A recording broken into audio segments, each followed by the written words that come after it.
Mr. Speaker, it's my honor and privilege to address you here on the floor of the United States House of Representatives and to have an hour to invest in laying out some points here that I think are important for you to consider. And as America listens on, hopefully it'll stimulate some of the thought process and help bring people to some conclusions. First thing I think that any one of us wants to speak of and to is the President's announcement, which took place very late on Sunday night, that the team, the Special Forces team, had been successful in taking out Osama bin Laden. It is our first response to that news, that happy news for all of America, and I think that is to congratulate the team that fast roped down into that compound.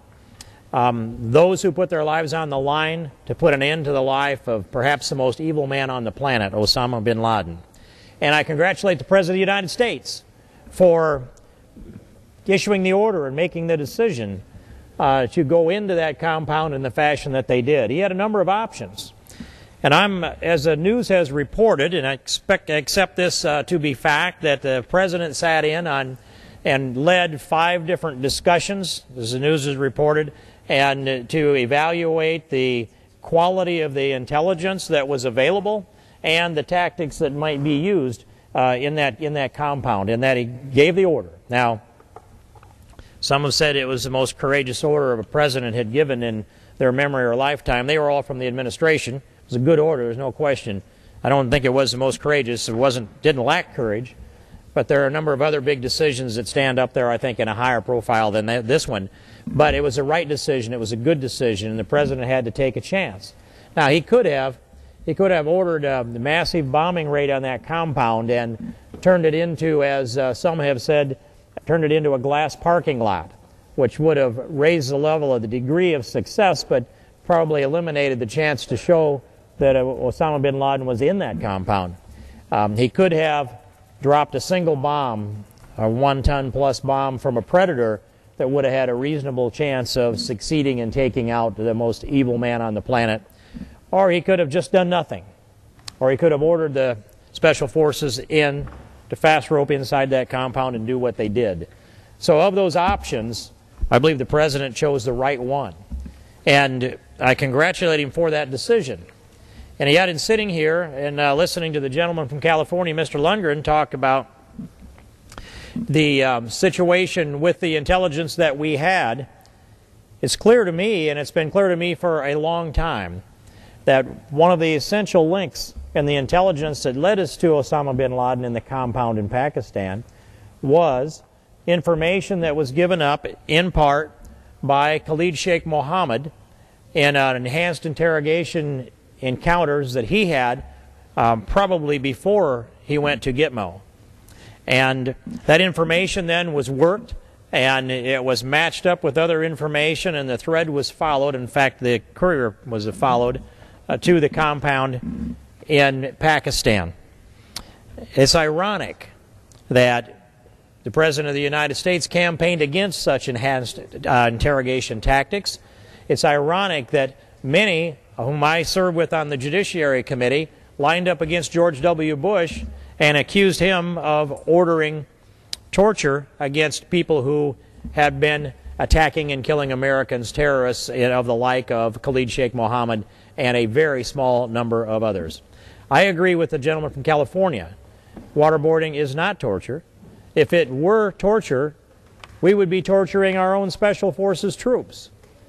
I would be willing to wager, and this I can't verify not knowing the identities of the individuals who did fast rope down into that compound, but I'd be willing to wager, Mr. Speaker, that a number of those very same forces that went into the compound that took out Osama bin Laden in their training were likely waterboarded as a part of their training. I've sat in my office and I've gone out in the field and I've talked to those Special Forces personnel who were waterboarded as part of their training. It is not a painful procedure, but it is one that gives one the sensation that they are drowning. It's easy enough to go on the internet and read the material there, Mr. Speaker, but it's an enhanced and effective interrogation technique, and in all of the research that I did, and I read back in story after story of this, and had others dig down in it. I found one case where there was a fatality that was nearly a century ago that was because of the brutal tactics that they used in conjunction with the waterboarding. But in any case, there are many Americans that are alive today because of the information that our people were able to acquire because of enhanced interrogation techniques. And it's ironic that President Bush approved the methods that acquired the significant thread of information without which no one can explain to me how we would have found Osama bin Laden in that compound. And so, the very president who campaigned against the tactics that George Bush was employing is the one that was able to take the information from those tactics and make the right decision to take out OBL. So, I'm glad that George Bush made the decisions that he made. I'm glad that he was strong and courageous and defended America's ability to gain information in the fashion that they did, because anyone will tell you that was involved with the interrogations, especially of Khalid Sheikh Mohammed, that once he understood what waterboarding was, he sang like a canary. If he had not warbled in the fashion that he did, I don't think we would be celebrating in the fashion that we are the end of the life of the most evil man on the planet. So, I agree with the gentleman from California that the cloud of investigation around the American interrogators who are being investigated for the tactics that they were assured by the Justice Department were constitutional and were legal, and now we have a Justice Department with a different opinion that's putting some of our interrogators through an investigation with the cloud of an eventual indictment hanging over their head for doing the same type of tactics that were used with Khalid Sheikh Mohammed and a very few others to gather the information that allowed us to take out Osama bin Laden. This paradox needs to be resolved, Mr. Speaker, and I'm hopeful that the President will give the order for the Justice Department to accept the conclusions that were drawn by the Bush administration and adopt that policy so that Americans can continue to be protected and safe in the face of this threat that we have from without, this threat that comes from radical Islam. We are fighting radical Islam. Radical Islamists are seeking to kill Americans on a regular basis because they disagree with Western civilization and our philosophy. It's why they attacked us on September 11th. That's why they attacked the Khobar Towers. That's why they attacked the Twin Towers the first time in the early 90s. And that's why they attacked the USS Cole, the Marine Barracks. The list goes on and on of the times that we've been attacked by people who reject our free society. They feel threatened by the liberty and the freedom that is America. They're threatened by the free enterprise that we are. They're threatened by the robust nature of our culture and our economy and our innovativeness, where we lead the world in patents and trademarks. And because of that, we need to stand strong and hold our self-confidence. I'd point out also that the probability that the intelligence was correct and that Osama bin Laden was inside the compound where the attack came from our special forces on Sunday, the probability that he was there was a probability that was probably less than 50% chance. The president took the chance. Now, if they had gone in and attacked the compound and Osama bin Laden had not been there, I'd like to think we would have never heard about it, Mr. Speaker. And I don't have any information that says that they tried any other compounds or tried any other locations, although I suspect that we have checked a few more places. I'd like to think we checked a lot of caves up there in the mountains in Pakistan. It's where a lot of us thought he was. That's where our intelligence was telling us that he was. So I'd like to think that we were going into some of those locations. But if they'd gone into that compound in Pakistan and Osama bin Laden had not been there, we'd have never heard about it, Mr. Speaker, which is appropriate and proper, because the odds of this kind of intelligence being spot on are always less than 100%, and in this case I believe it was less than 50%. In fact, if you compare the value of the intelligence that said there were weapons of mass destruction in Iraq before we went in there, when you had a universal intelligence conclusion that was drawn by the Israelis, the French, the Americans, a universal global intelligence said Saddam Hussein had weapons of mass destruction. The probability of those weapons being there in Iraq, if you analyzed it from the intelligence we had at the time, made that probability for WMD in Iraq greater than the probability that Osama bin Laden was even in the compound last Sunday when the attack came. So I ask these points, or make these points, Mr. Speaker, so that we can look back across this continuum of history and understand that intelligence isn't an exact science. It's a series of judgment calls. It's a series of connecting different threads of information together and following hunches, and then coming to that and following the hunch and making the decision. President Obama made the right decision. The value of the intelligence we had, it wasn't a 100% piece of information that he had to work with. So whatever was the hunch, whatever was the conviction that caused him to make that decision, there's times you're going to be right and there's times that you're going to be wrong. He was right this time. I'm glad he made the decision. I'm glad the world's seen the end of Osama bin Laden. And with regard to whether a photograph should be published of Osama bin Laden to give the world a higher measure of proof, I'll give some deference to the opinion that came from the chairman of the Select Committee on Intelligence, Mike Rogers of Michigan, who said his measure is, does it make it harder for American military to work with, say, the Afghan people for intelligence and information on the ground in Afghanistan? Does it make it harder, or does it make it easier? Are the chances better or worse that our troops on the ground in Afghanistan will have a more successful time if the picture comes out, or if it doesn't? I would say this, in addition to that position, I'd say this, Mr. Speaker, that if the rumors that it's a hoax grow so great that they're able to use those rumors to recruit more Al-Qaeda, and if the rumors that it's a hoax strengthen the recruitment of the Taliban, then we should release the picture, or the pictures are enough intelligence, enough information that people can be completely convinced. I don't have any doubt Osama bin Laden was in that compound.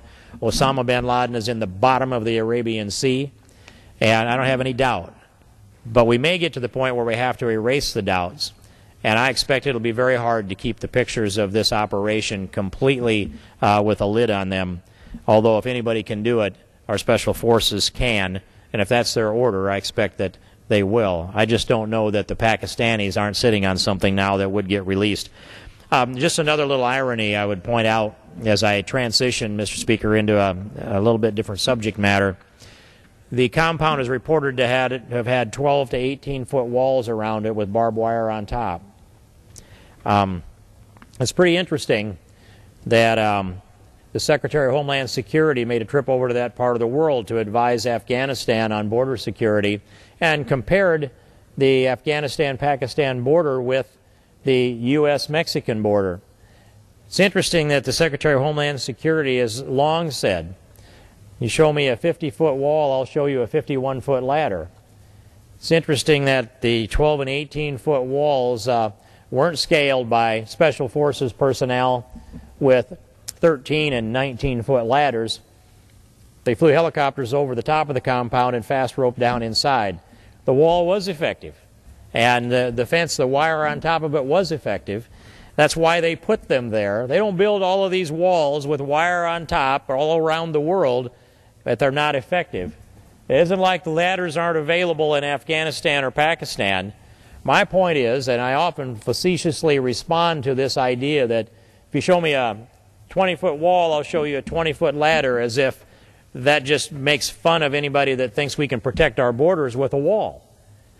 If anybody's been to a military compound, you'll know there are fences and walls around the military compound. Why is that? It's to keep out enemy infiltrators. And no, they don't keep out everybody. You've got to still guard it. People come along with wire cutters, and they come along and dig underneath, and they will detonate and blow a hole in a concrete wall. They did that in the wall around the embassy in Saigon, if you remember.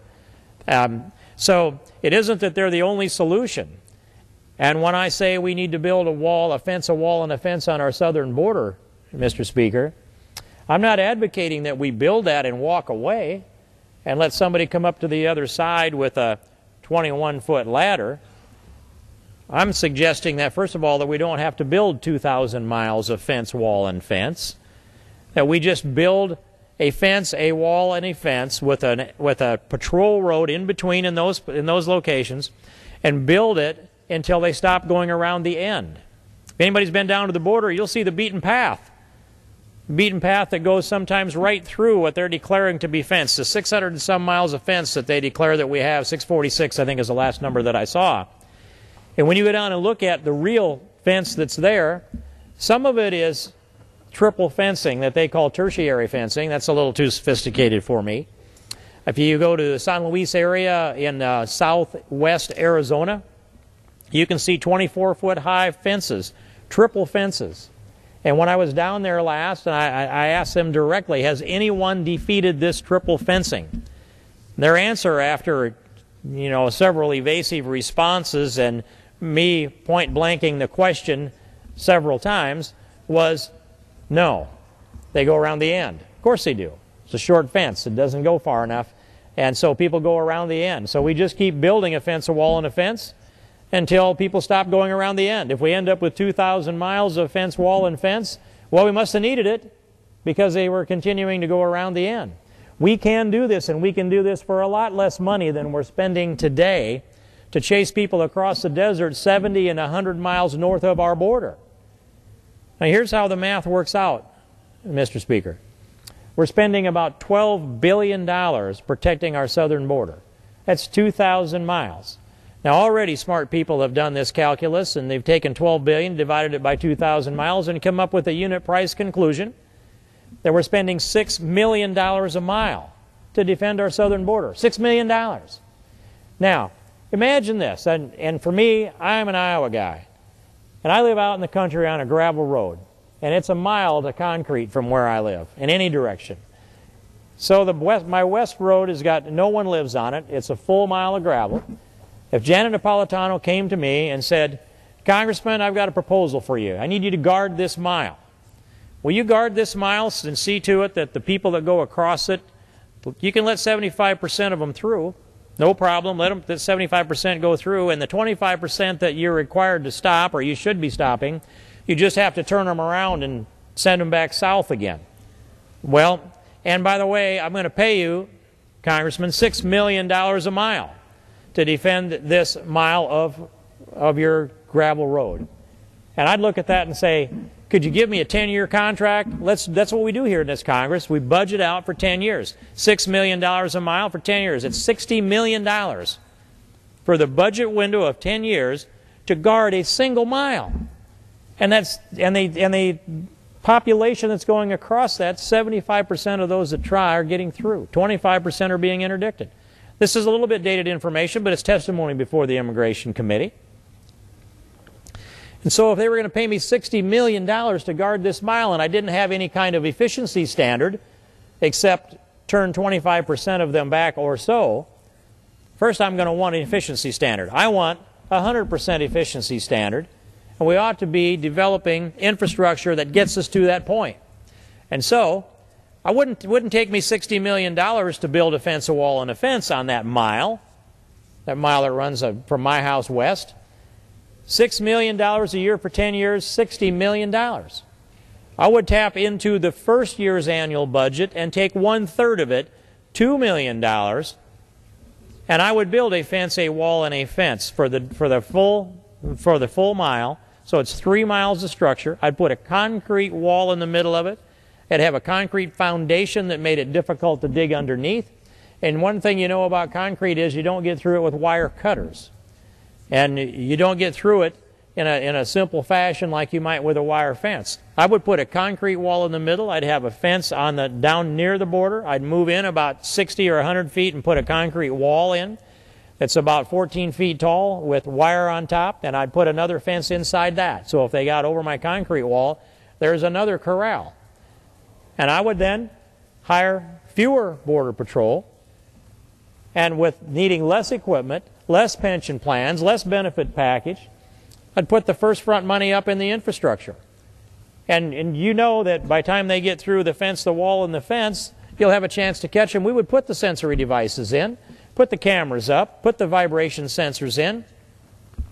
Maybe we could get Boeing to perfect their system and add that to the fence, the wall, and the fence. But it is foolish for us to think that we can just keep hiring more and more Border Patrol. We've more than doubled our Border Patrol, and then back off up into the desert 70 or 100 miles and begin chasing people around in the sagebrush. That's not the way to do this. We need to shut off the bleeding at the border. This isn't a recreational, it's not a recreational sport to be defending our border and chasing people down in the desert. If we can stop them before they get into the United States, that is the preferred way to go. I'd gone across the English Channel from England over to Calais, France, where the Brits have leased a chunk of ground because they want to stop the illegals before they get across the canal, across the channel. And so they've leased this piece of ground from the French, and they set up a high security system there, and the trucks that come through go on ferries, and the ferry hauls them across the English Channel. Cars and trucks, just constant rotation of ferries going back and forth across the English Channel. So the British have leased this piece of ground. They raise their technology and their manpower there to preempt access into the United Kingdom, because they would rather deal with them on French soil than they would on British soil, because the British laws get a little sloppy like ours do. Once you pick somebody up inside the interior of the United States, they've got an opportunity to appeal, be adjudicated. It can cost us a lot of money. So the important thing is keep them out of the United States. Let's build a fence, a wall, and a fence. We can do the whole thing for about $2 million a mile, and that leaves $4 million the first year left over to hire Border Patrol and pay them wages and salary benefits and retirement package and give them some equipment with. And the next year there's another $6 million available every year. A little maintenance on that wall, but not a lot. So that $60 million contract, Mr. Speaker, for a decade on a single mile, you put $2 million up front, now you've got $58 million to play with. I'll submit that we can do a better job by building infrastructure and using it to protect our border than we can by hiring a lot more personnel and chasing people around in the desert. It is a simple business equation, and this political arena doesn't lend itself very well to simple business equations, but that is one, Mr. Speaker, and I'm going to continue to push to build a fence, a wall, and a fence. And yes, we need to put something on top of that. I don't care if it looks a little bit bad. If they don't want to see wire on top of the wall at the border, why do the Mexicans build walls at the border, the U.S. border, with concertina wire on top? They're not offended when they put it up. Why would they be offended if we put it up, Mr. Speaker? So, it's part of our immigration situation that we need to address, and I'll continue with that in that stop the bleeding at the border, and that is the way to do it. And we can force all traffic through our ports of entry. And we should beef up our ports of entry, widen them out, invest in infrastructure there, put personnel there so that we can use surveillance techniques that are state-of-the-art, so that we can efficiently move through the traffic that's relatively safe, that's unlikely to have contraband in it, and that we can even better scrutinize those pieces of traffic that are likely to have illegal persons or illegal contraband in them. That would stop the bleeding at the border in a significant way. You know, we forget that 90% of the illegal drugs consumed in America come from or through Mexico. 90%. And the drug enforcement people tell me that of every illegal drug distribution chain in this country, at least one link in that chain, the distribution chain, is someone who is here in the United States unlawfully. Many times the whole chain is a whole chain of custody of illegal drugs going from Mexico through up into the United States, pick Chicago, and all the way to the end user. It never goes in any hand except somebody that's illegally here in the United States. Imagine, 90% of the illegal drugs in America come from or through Mexico. Headless corpses are showing up by the dozens in Mexico, and they're starting to show up here in the United States. I went to a meeting in Columbus, New Mexico, a town hall meeting. There were people there that on their way to church drive parallel to the border. On their way to church on a Sunday morning, 4 heads were on display for them to see. That was a warning to apparently the other drug cartel. This is spilling over into the United States. Those heads were on the Mexican side, I point out, Mr. Speaker, for the point of accuracy, but they are showing up on the U.S. side of the border. The drug trade here in the United States is extremely lucrative. And I've been trying to get these numbers from the drug enforcement personnel. It's been very hard to get. But Fox News reported that the illegal drug trade in America is a $40 billion industry. $40 billion. And it's been reported that at least $60 billion are wired from the United States into points south.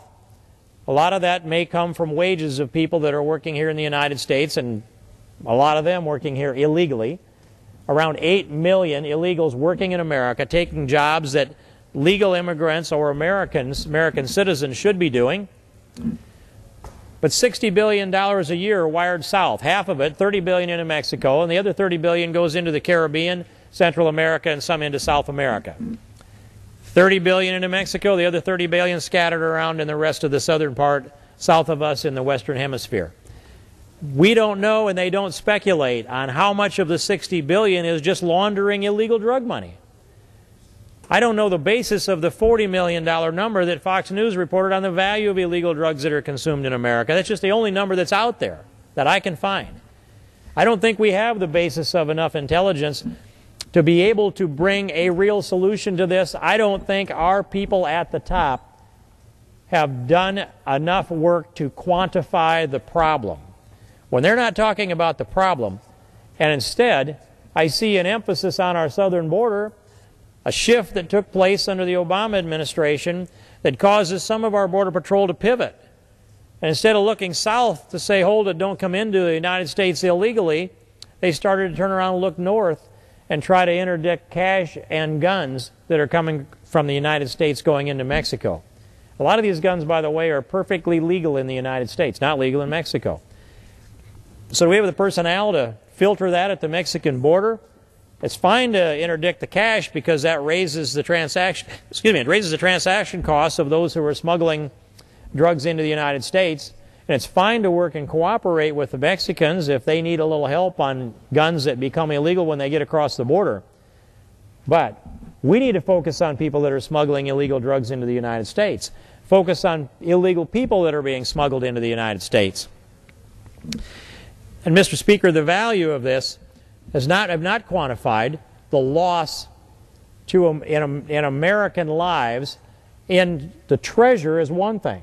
$60 billion wired south, $40 billion worth of illegal drugs consumed in the United States, violence in Mexico, headless corpses by the dozens. But now I began to ask these questions some years ago and finally have some response, Mr. Speaker. And a result of two studies that I've commissioned over the years by the General Accountability Office.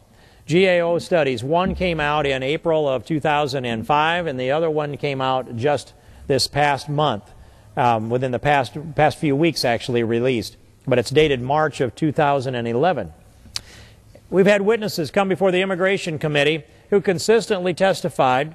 First they'll say, America is a nation of immigrants, as if that's the be-all, end-all of the conclusion we should draw, and we shouldn't try to limit illegal immigration into America, let alone eliminate it, because America is a nation of immigrants. My response to that, Mr. Speaker, is yes, sure enough. Could you point out for me a nation on the planet that is not a nation of immigrants? And I asked that question of a witness, Ms. Hernandez, and some few years ago.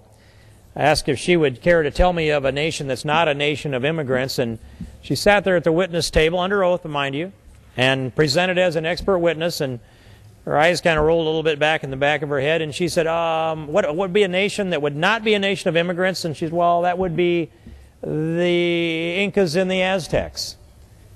And I said, whom, according to an anthropologist, came across the Bering Straits about 12,000 years ago. Would you like to try again, Ms. Hernandez?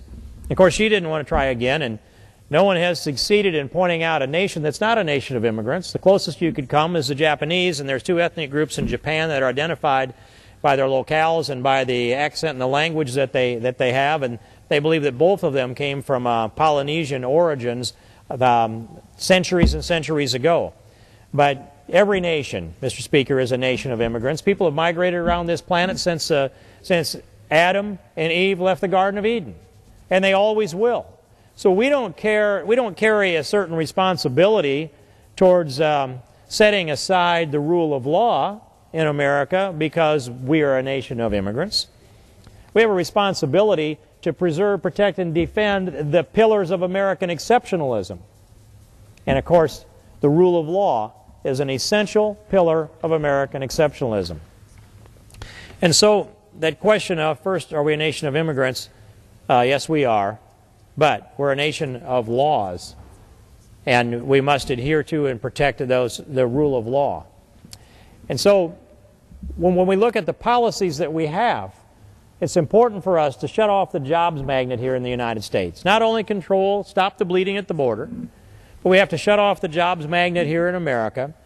And one of the ways that we do that is to enforce our laws, of course. E-Verify is an important tool. It's a website-based software program that allows an employer to run I call it name, rank, and serial number, the Social Security number of an employee through that database, and it'll go back and it'll search the Department of Homeland Security's database, the Social Security database, NCIC, and come back and tell you if that individual that the information represents can lawfully work in the United States. We use it. I've tried to fool it and tried to scramble it, and the longest delay I can get out of it is 6 seconds. It's very fast. It's very accurate. You know, the database is only, the software package is only as accurate as the data behind it. And when we find a mistake in E-Verify, it's almost always because someone got married and forgot to change their name, or some piece of information like that that needs to be upgraded, easily fixed. The only way you make E-Verify even better is to use it and use it and use it so that database gets cleaned up. And it's set up to do that with a 72-hour notice of cure. So, using E-Verify is a good tool. I have a better tool out there that I'll soon be introducing, Mr. Speaker, and I have introduced it in previous Congresses. I've been waiting for the right time, and we'll set up a press conference and roll out a bill called the New IDEA Act. Now, I know they say that there are no new ideas in this Congress, that it's just a repackaging of old ideas. This one, I think, actually is a relatively new idea, and it comes from this concept that, you know, who enjoys enforcing the law? Who's effective in it? Who the American people believe will come forward and enforce the law? And as I was thinking that through, it occurred to me that the IRS probably has the maximum respect of all of the law enforcers in America. They have better tools to work with than many of the other agencies out there. And we expect they will come in and they will conduct an audit, and if they're going to look to see if they can find something wrong with your tax return. Anybody that's been through an audit doesn't want to go through another audit. Frank Luntz put out some numbers that showed that a majority of Americans would rather be mugged than go through an IRS audit. 58% would rather have a root canal than go through an IRS audit. Well, I'd like to have the IRS helping us with immigration law. So I drafted legislation called the New IDEA Act. It's the new, and the acronym IDEA stands for Illegal Deduction Elimination Act. And so what it does is it clarifies that wages and benefits paid to illegals are not tax deductible. And then it gives the employer safe harbor if they use E-Verify. So if an employer in good faith runs their employees through E-Verify, then we'll give the employer that credit that he used E-Verify, and he can deduct the wages if the E-Verify should happen to be wrong, for example, and it won't be. But otherwise, if the IRS then comes in during the normal audit, we don't accelerate audits, we don't initiate any more audits than we'd normally have, but if the IRS comes in during a normal audit, they would run the Social Security numbers and information of all the employees through E-Verify, and if any of those employees were kicked back at them as not lawful to work in the United States, the IRS then would take a look. They'd give the employer an opportunity to cure, but they would look at that data and say, all right, I'm sorry, the wages that you paid this illegal are not going to be a business expense for you. So they come off the Schedule C and they go over into the profit column on their tax form. Imagine if you're an employer and you paid $1 million to illegals and the IRS came in to do the audit and will say, I'm sorry, that $1 million that you had as a business expense is not an expense. You can't expense wages and benefits paid to illegals. And so now that $1 million goes over into the profit side. And the IRS looks at that and says, and you know, you're going to have to pay interest on that. You had a tax liability that you unlawfully claimed. You're going to have to pay interest on that tax liability, and you're going to have to pay a penalty, and you have to pay the principal, which is a tax liability. So if it rolls it over to a 36% tax rate, plus the interest, plus the penalty, the net result is it turns your $10 an hour illegal into about a $16 an hour illegal, which means there'll be Americans out there that'll be taking those jobs at $12, $13, $14, and $15 an hour that didn't have an opportunity to do that before because illegals were in there working for 10. This will open up jobs for Americans. We saw a big number of new jobless reports pop up today. This unemployment number is not getting better. It is just zigzagging and stagnating at a number that hangs in there close to 9%. This is a very, very slow recovery.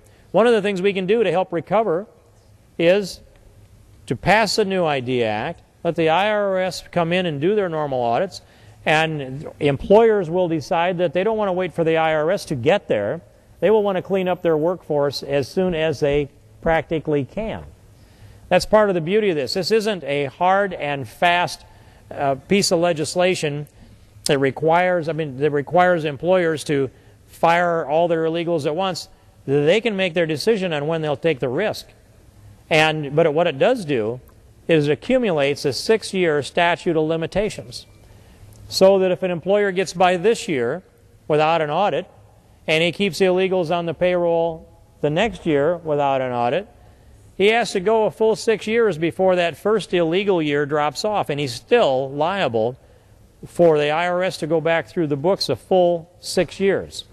Which means that employers are going to look at this and they're going to think, I'm paying $1 million a year out to illegals. If I get to the end of a 6-year cycle and the IRS comes in and audits me, they're going to deny $6 million that I have written off as business expenses, put that over into the profit side, and you could be looking at $6 million worth of income. And all of that with interest and penalty attached to it. And so your $6 million probably becomes something greater than $3 million in penalties out of the $6 million that were formerly a write-off. That's how this liability accumulates with the 6-year statute of limitations. That's why employers, even though they may not be able to transition their workforce into a 100% legal workforce the first year, the pressure to do so every year will be so great, because getting through 6 years without an IRS audit and knowing that you're going to carry with you a full 6 years of risk will cause employers to clean up their workforce on their own. One of the problems we have is trying to get the administration to enforce immigration law. We can pass a law, we can make it mandatory that everybody use E-Verify, and I'll probably have an opportunity to vote for that, and I will, but we cannot require the executive branch to enforce the law. The President of the United States takes an oath to take care that the laws are faithfully enforced. That's part of the Constitution.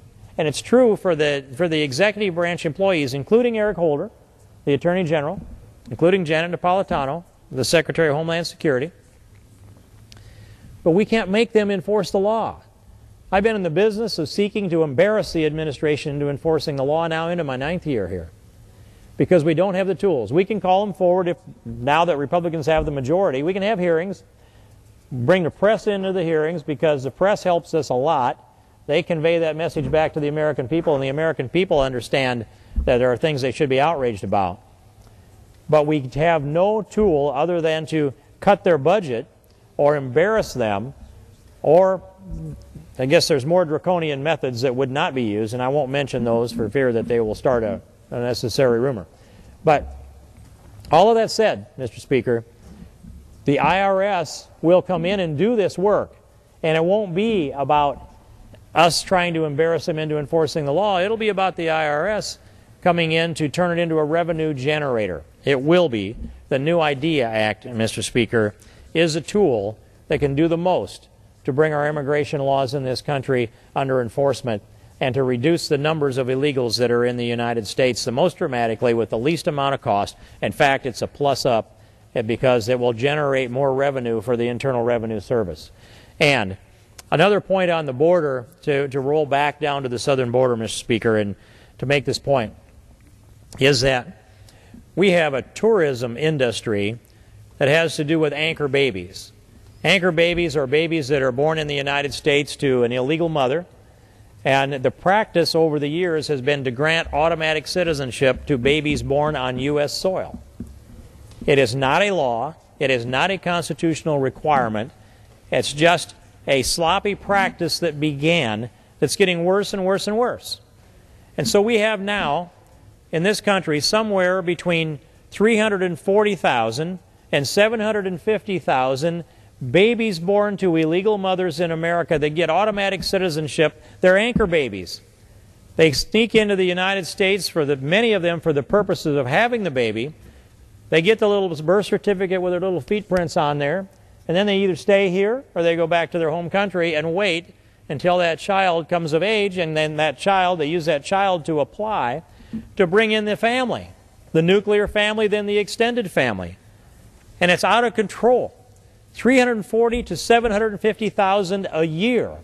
Automatic citizens to America that have essentially unlimited ability to bring their families into the United States.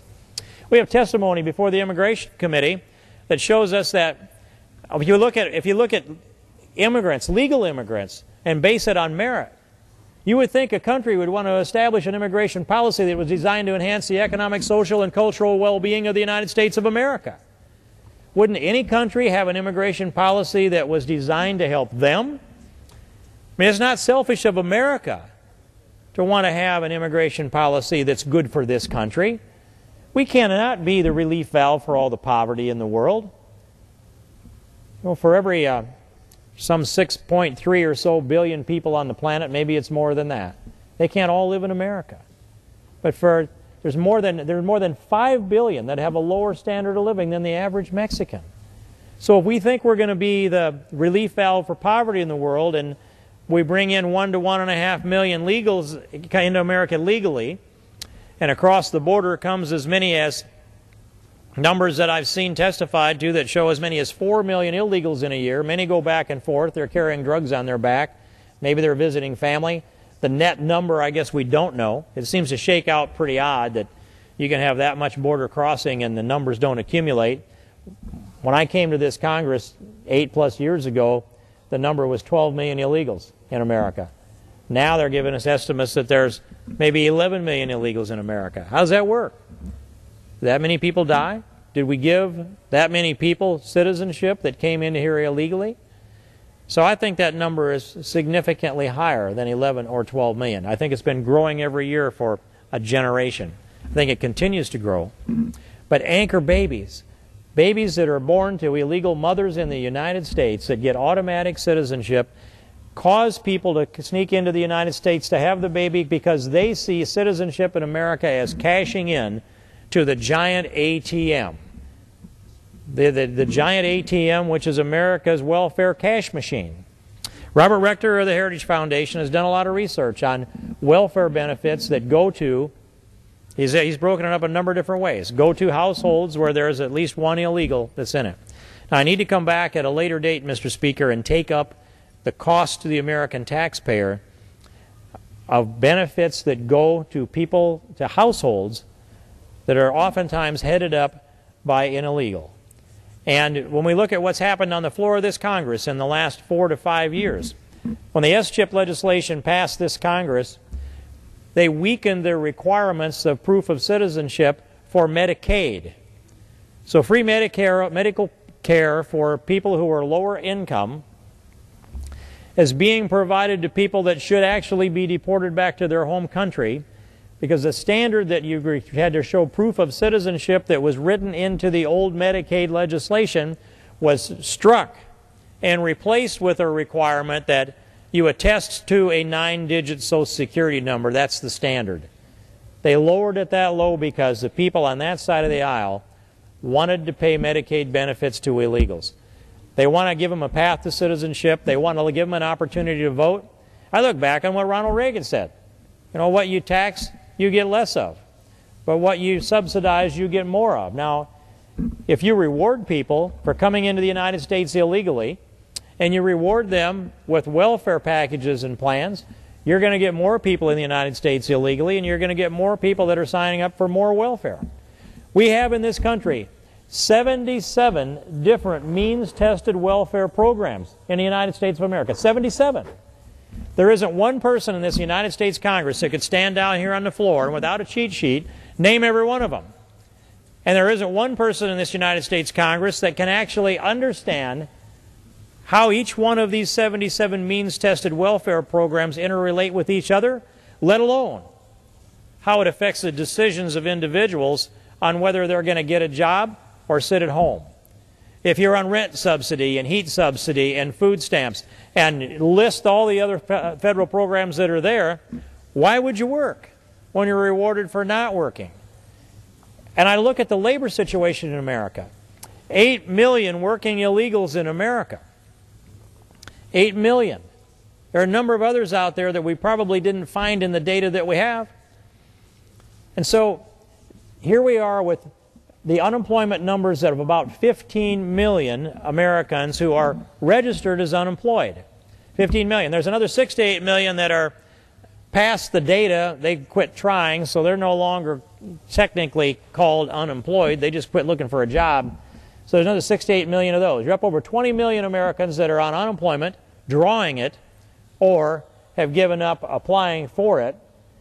But when I start to add to that number of roughly 20 million, 22 to 3 million Americans that are unemployed or given up trying and aren't working, and I go to the Department of Labor's statistics, their own statistics that come from the Department of Labor, and I begin to add up the American workforce. That workforce number is a little foggy in my memory. It's 140-some million people in America's workforce. And if you start adding those who are not working, not currently working, and I start at age 16, because that's a legitimate age. You can collect unemployment at age 16 if you've earned enough that they paid in on your behalf. There are, between the teenagers, between age 16 and 19, there are 9.7 million that aren't in the workforce at all. Not even a part-time job of any kind. Yes, they may be students, but there's nothing wrong with working and going to school. That's what a lot of people did, and it builds character. And you add to that those that are from 20 to 25 years old, and you go on up the line in different age categories, and I went up to age 74 because we pay unemployment at age 74, and Walmart hires at 74, and so do a lot of other employers. So the age of the workforce I'm using is 16 to 74. It's a legitimate bracket. We could narrow that in a little bit and we'd have fewer numbers. But here's the point. Of the 8 million working illegals in America, there are 80 million Americans of working age that are not in the workforce. 80 million. 80 million people of working age simply not in the workforce. They might have checked out. They're sitting back on some of the 77 means-tested welfare programs. They might be independently wealthy and decided to retire. If so, good on them. But they're not in the workforce for one reason or another, or they're working in the black market. Might be some of those people selling drugs that are not in the workforce. But if people say there are jobs out there Americans won't do, name one. Name one job that Americans won't do. I can take you and show you an American that's doing every single job definition that there is in this country. And the reason that you see people here illegally and they're competing, they're out competing Americans, is because they'll work for less. They'll pile up in a house with many more people living in the same dwelling. They are not a threat to the employer to file workman's comp or unemployment claim. So they're lower liability for the employer. The employer can bring in a crew of illegals, get a job done, dispatch them down the line, and once they leave that job, they're no longer a liability to them. So it's like being able to lease a machine to come to a job. You say, take the machine back and park it in the lot, and you're done. You don't have to worry about the depreciation or the maintenance. That's what has happened. And in a way, it's a bit inhuman to see this going on. But if we enforced our immigration laws, it opens up at least 8 million jobs for Americans or legal immigrants. And if people say there aren't enough Americans to do those jobs, nuts. We have to hire 1 out of every 10 that's sitting now on the couch and put them to work. Why wouldn't you want to increase and enhance the average annual productivity of our people? Why would you not? I mean, you know, you ever think about sitting in a, what if we were on a big, like a cruise ship, but it was powered by sails and oars? So many people have to be trimming the sails, so many people have to be pulling on the oars. Somebody's got to be in the kitchen cooking, somebody's got to be swabbing the deck, somebody's got to be up there in the wheelhouse navigating, and somebody's got to be steering. With all of that going on, if you didn't have enough people at the oars to pull the load, would you pull that cruise ship off on an island somewhere and load on a bunch more people to pull on the oars? Or would you go into the 80 million people that are sitting on the couch now and have some of those people get up off the couch and grab an oar and pull? I want to increase the production of Americans. I want to increase the average annual productivity of Americans. And if we do that, we increase our standard of living. If not, if more of us sit back and don't go to work and don't produce anything, and we bring others in to do the work that we say we're now too good to do, then our broader standard of living goes down. And you need more and more welfare programs to pay the people that are not working, and you still have to carry the social costs for the people that are working underneath the market value. You can't sustain a household for some of the wages that are being paid to illegals.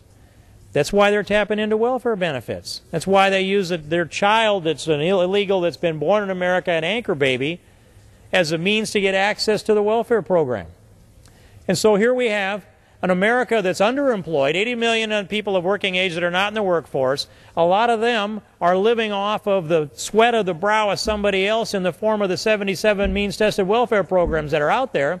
They don't have an incentive to go to work, but we pay them with tax dollars if they'll just stay peaceful, stay in their houses, don't cause any trouble, let's not have any violence in the streets. If you do all that, then we'll hire these other people that are in the United States illegally at substandard wages and subsidize them both. What sense does that make, Mr. Speaker, for a nation to not be upgrading its standard of living by increasing the average productivity of our people? And why would we not be defending the rule of law? And why would we reward people that sneak into the United States to have a baby so they can tap into all of this giant ATM? We've got to put an end to anchor babies. I have the legislation to do it, Mr. Speaker, and I have scores of co-sponsors on the anchor baby legislation that I introduced very early in this session with some good gentlemen from Georgia in particular. Rob Woodall came in and was ready to step up on that, and there are others. Tom Graves is part of that. I appreciate the work that they are doing, and I'm happy to join with them and work together on those issues. But we have to have a nation of laws and a nation that respects the rule of law. We have to shut off the bleeding at the border. We need to get more of our Americans to work. You notice I didn't say back to work, Mr. Speaker. We're sometimes into the third and fourth generation where they didn't work at all. They have learned how to game the system, and we've accepted it. And we don't no longer require the welfare to work part of this, that you get 5 years total and then you have to go to work. What we see happen is 77 means-tested welfare programs, nobody can monitor all of that. And the will of the American people isn't such because now half the households don't pay income tax. But they go vote, and they vote themselves largesse from the public treasury. They vote themselves welfare benefits. There are people here that pander to that, and they understand that their political base is expanded when they expand the dependency class in America. So what did they do? They passed legislation in here under Speaker Pelosi over and over again that expanded the dependency class in America because it strengthened their political base. Obamacare is a huge key of expanding the dependency class. And it says we're going to promise you not only that you have every American has access to health care, every single one. It wasn't an issue. But they conflated the two terms, the term health care and health insurance.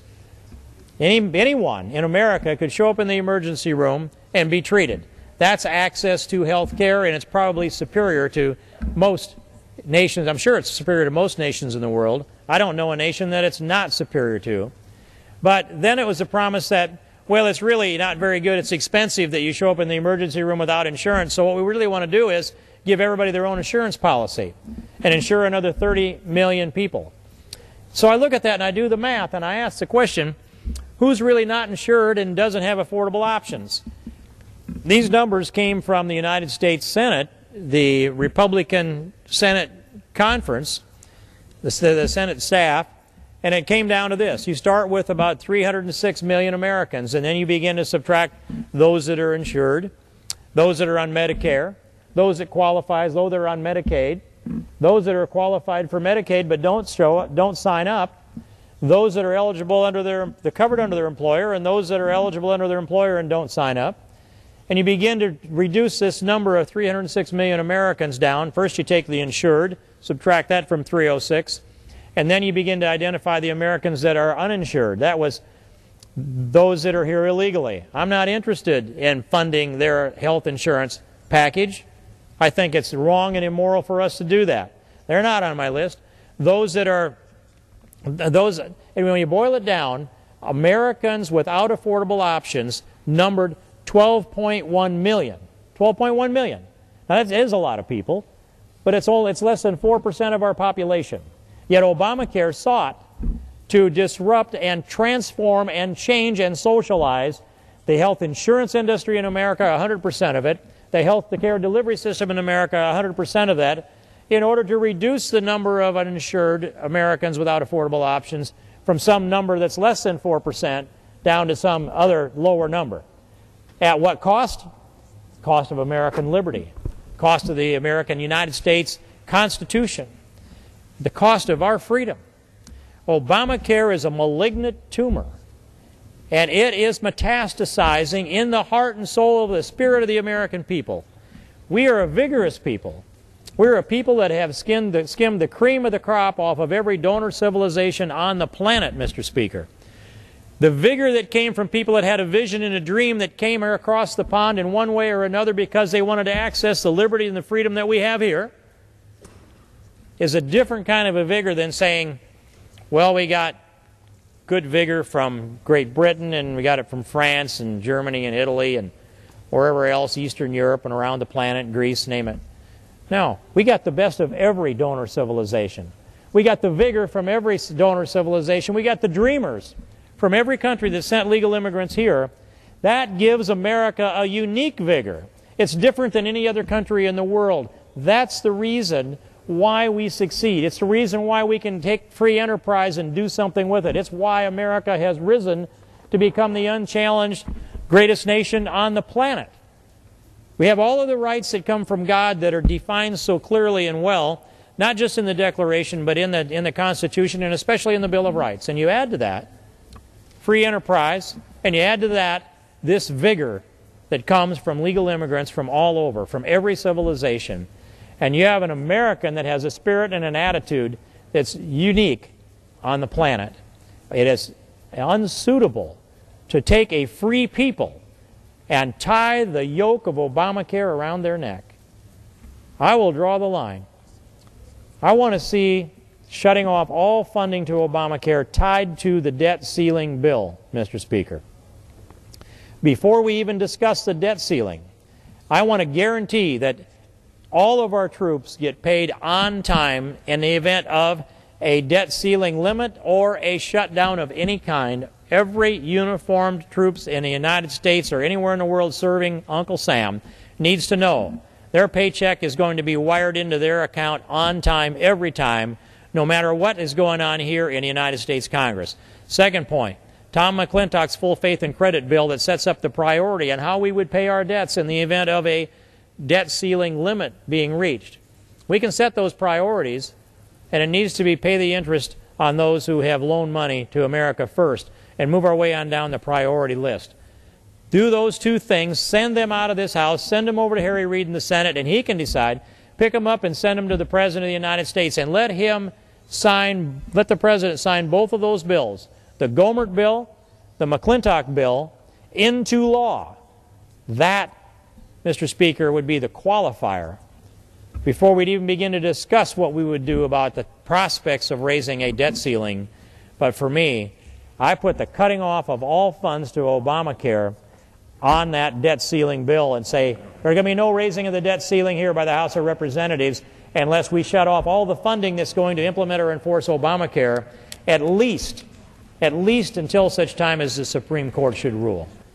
The President is delaying the action of the Supreme Court. He could have asked for an expedited review of Obamacare. We all know it's going to the Supreme Court. The President is delaying the decision in the Supreme Court the same way that he delayed bringing his birth certificate out. Mr. Speaker,